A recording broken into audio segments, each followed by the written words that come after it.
Good morning, students. Right, we discussed so far the origination of society, the theories, existing theories. There are two kinds of theories: social contract theory and organismic theory.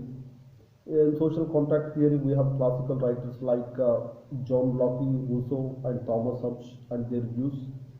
And now let us look at the second existing theory on formation of society, that is organismic theory of society. And in this theory, we have the biological social society is considered as the biological system and a greater organism alike in its structure and in its functions. So this view, at least as an ancient as the contract idea, conceives society as a biological system, a greater organism alike in its structure and in its functions.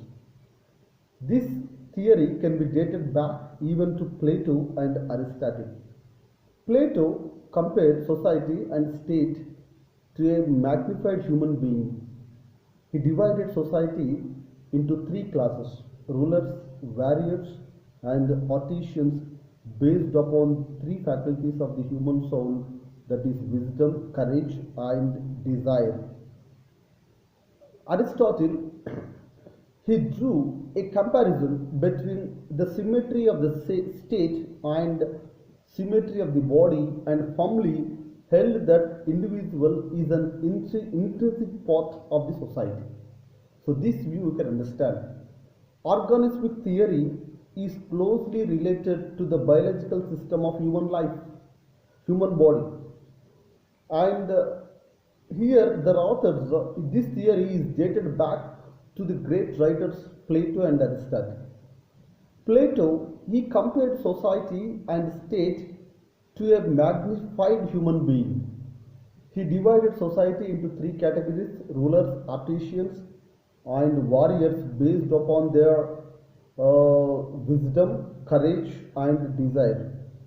Whereas Aristotle, he compared society, his comparison was between symmetry and state, symmetry of the body and symmetry of the state. And he says that human individual is an intrinsic part of the society.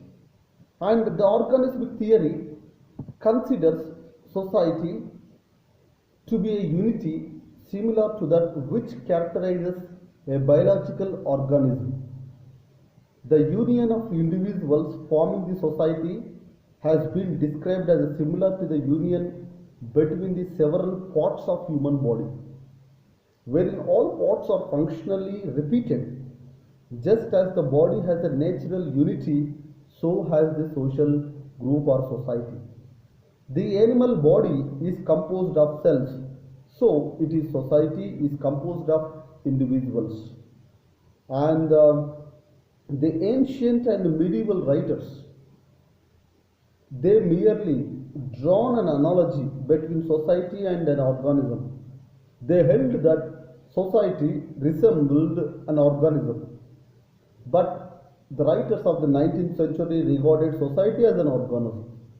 They tried to analyze structure and functions of society in comparison with those of an organism. So this is the basic fundamentals of organism theory of formation of society.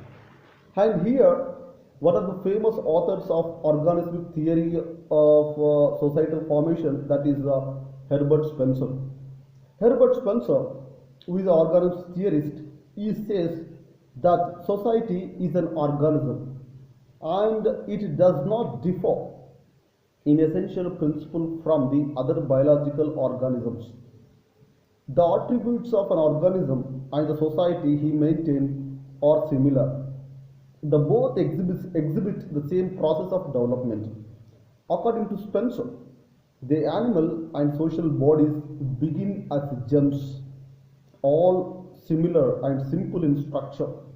As they grow and develop, they become unlike and complex. They become unlike and complex, and they become unlike in complex and structure. Their process of development is the same both moving from similarity and simplicity to dissimilarity to and complexity. As the lowest type of animal in all stomach, respiratory surface or limb, so primitive society is all warriors, all hunters, all builders, or all tool makers. A society grows in a complexity, division of labor follows. In each case, there is a mutual dependence of parts. Just as the hand depends upon the arm and the arm on the body, on the head, so that the parts of social organism depend on each other. Every organism depends on the full performance and proper coordination and interrelation of organismic parts of human body. As the diseased condition of one organ affects the health and proper functioning of other organs, similarly, individuals who form society are inseparable from society or inseparably connected with the society, with each another, with another for the realization of their self. Spencer gives a striking structural analogies between society and organism. He says society has three systems corresponding to the sustaining system and distributory system.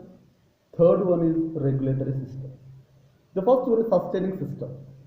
It's an organism consists of mouth, gullet, stomach, and intestines. It is by means of the system that food is digested and the whole organic machine is sustained.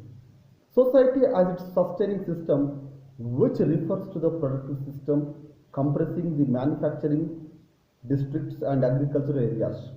The workers, the mine men, farm workers, soil workers, and factories, workshops are the alimentary organs of society. So he compared human body, mouth, gullet, stomach, and intestines with the workers actually. So this is the organometric comparison theories. Second concept, distributive. He says that human body consists of blood vessels, heart, arteries, and veins.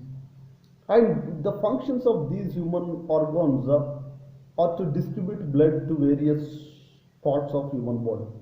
Likewise, in society also we have wholesalers, retailers, distributors, bankers, railways, steamship, and the other people who are corresponding to the distributory system. The third one, regulatory, says the brain, nervous system, actually they both are regulatory systems in human body. Likewise, in society we have lawyers, engineers, rulers, doctors, priests, thinkers, and politicians. They rule the society. So this is the comparison of the human body with the society. So these are the views of Herbert Spencer. So thank you very much.